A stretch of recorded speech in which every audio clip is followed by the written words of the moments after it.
In this video, we'll show you how to set up and manage the new Option List Radio Buttons custom fields in AuctionWorx 3.6.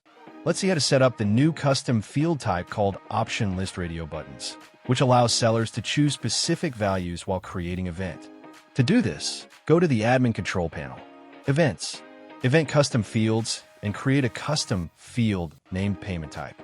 While creating the field, select Option List Radio Buttons as the custom field type, then save it.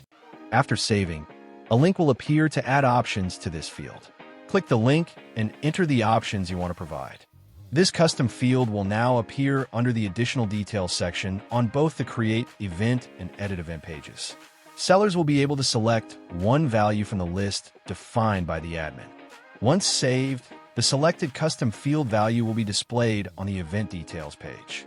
Thank you for watching.